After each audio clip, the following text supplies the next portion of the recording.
channel Learn Excel Shine. Radhe Radhe to everyone. So basically आज का जो टॉपिक है वो राइटिंग स्किल्स के ऊपर ही है। राइटिंग स्किल्स को कैसे इम्प्रूव करना चाहिए। बेसिकली मैंने आपको बताया था पिछले क्लास में, अगर आपको याद हो, जो कि कंपैरेटिव एडजेक्टिव पार्ट 2 था, उसमें मैंने एक टिप दिया था इंग्लिश के लिए कि राइटिंग स्किल्स को कैसे इम्प्रूव करना है। तो आज मैं कुछ उसी को डिस्क्रिप्शन में लेके आई हूँ कि how to improve your writing skills, reading skills और कैसे आपको एक्सप्रेशंस देने हैं। ओके, सो आइए पहले मैं आपको रिकॉल करवाती हूँ जो हम लोगों ने प्रीवियस क्लास में किया था। मैंने आपको एक टिप दिया था कि राइटिंग स्किल्स को इम्प्रूव करने के लिए, राइटिंग स्किल्स को इम्प्रूव करने के लिए सबसे पहले आपको एक शॉर्ट टॉपिक्स पे लिखना है, that too regularly without missing. Miss नहीं करना है, रेगुलरली छोटे छोटे टॉपिक पे लिखना है। मैंने ये भी बताया था कि आप एक पर्सनल डायरी बना सकते हैं और उसमें अपने डेली रूटीन को इंग्लिश में लिख सकते हैं। Even you can write a letter to God, daily एक पेज लेटर टू गॉड लिखिए, मतलब जो भी आपको आपकी आज पूरी लाइफ, पूरे दिन में क्या हुआ, आप उसको इंग्लिश में लिखिए। जस्ट लाइक क्योंकि आप किसी को बता रहे हैं, सपोज करो आप गॉड को ही बता रहे हैं, तो इसको इसलिए मैंने बोला लेटर टू अ गॉड। इसे आपको रेगुलरली करना है। इससे क्या होगा, आपका फ्लो अच्छा होगा इंग्लिश का, आपकी फ्लो अच्छी होगी, प्लस आपको सोचना नहीं पड़ेगा कि क्या लिखूं क्या लिखूं क्या लिखूं। आपकी सेंटेंस फॉर्मेशन अच्छी होगी एंड आपको ये होगा कि आप कम समय में बहुत सारे सेंटेंस लिखने के लिए, फ्रेम करने के लिए सीख जाएंगे। ओके, ये तो थी कुछ राइटिंग स्किल्स के टिप। कुछ बच्चों को ये होता है कि रीडिंग्स में प्रॉब्लम आती है, रीडिंग स्किल्स में प्रॉब्लम आती है, रीडिंग उनको नहीं होता। तो रीडिंग स्किल्स को इम्प्रूव करने के लिए आप, छोटे बच्चे हैं तो बुक रीड करें, लेकिन डेली करें 15 to 20 minutes. But you are grown up, then you should read newspaper, English newspaper regularly for 20 to 30 minutes. Okay, पहले 15 से स्टार्ट करिए, 15 मिनट से, फिर 20 मिनट्स, फिर 30 मिनट्स तक। ओके, इससे क्या होगा, इससे आपकी रीडिंग स्किल्स अच्छी होगी, आपका जो रीडिंग स्किल्स का फ्लो है, आपका प्रोनाउंसिएशन है वो अच्छा होगा, आपको नए नए वर्ड्स भी सीखने को मिलेंगे, यानी कि आपकी वोकैबुलरी भी एनहांस होगी। ओके, ये तो हुई रीडिंग स्किल्स की बात।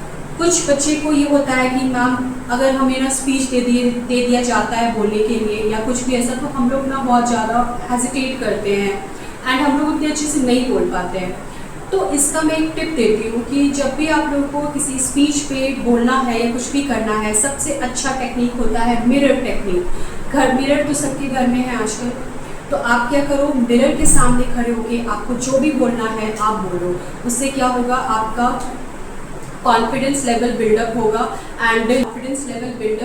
और मिरर के सामने खड़े होने के बाद आपको ये पता चलेगा कि आप कहाँ मिस्टेक्स कर रहे हैं। So mirror is your best friend. Go and stand in front of mirror और जो भी स्पीच आपको दिया है आप बोलिए। एक बार आप मिस्टेक करेंगे, आप दूसरी बार करेंगे, तीसरी बार आप बहुत ही अच्छे से परफॉर्म कर पाएंगे। And one thing more I want to say that, जब भी आप स्पीकिंग स्किल्स करें या कुछ भी स्पीच दें, तो आपका जो एक्सप्रेशन है वो जरूर होना चाहिए, like I expression, hand expression. उससे क्या होता है, जो आपकी ऑडियंस है वो एंगेज रहेगी और आपकी बातें सुनने के लिए उनको इंटरेस्ट आएगा। ओके, एंड मैं आपको एक और चीज़ इन प्लस टिप्स में देना चाहती हूँ, प्लस पॉइंट है, ये है कि आप वोकैबुलरी भी अपनी एनहांस कीजिए। वोकैबुलरी एनहांस करने के लिए आपको क्या करना है, डेली कुछ नए 5 वर्ड्स जो आपने नहीं किए उसको करना है, उसके मीनिंग्स को या उस वर्ड को आपको सेंटेंस में फ्रेम करना है, या आप हिंदी में ही अगर आप बात करते हैं तो उन वर्ड्स को आप लेके आइए। उससे क्या होगा, आप जो बात करते हैं हिंदी में ही, चाहे हिंदी में ही कर रहे हैं, उससे क्या होगा, आपकी वो एनहांस होगी, आपकी सेंटेंस एनहांस होंगे और आपका बोलने का तरीका लोगों को बहुत अच्छा लगेगा। And try to do it in English. And आप हो सके तो कोई ऐसा कलीग ढूंढिए या कोई ऐसा फ्रेंड ढूंढिए या जो भी सर्कल हो जो आपसे इंग्लिश में बात कर सकते हैं, क्योंकि if you will talk in English that will improve your speaking skills. Okay, these were the few tips which I have given you to improve writing, speaking and your that too reading and vocabulary skills. Okay, so इन skills को follow करके आप अपनी English को improve कर सकते हैं।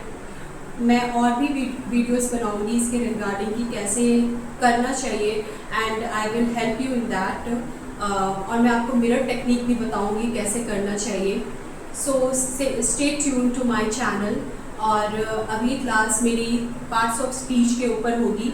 So please आप लोग जुड़े रहिए और मेरे चैनल को लाइक और सब्सक्राइब ज़रूर कीजिए और फॉलो भी कर दीजिए और शेयर कीजिए, जिससे कि औरों तक मेरी बातें पहुँचे एंड उन्हें भी मेरी बातों से कुछ हेल्प मिल सके। And please give your love and support so that I can also grow.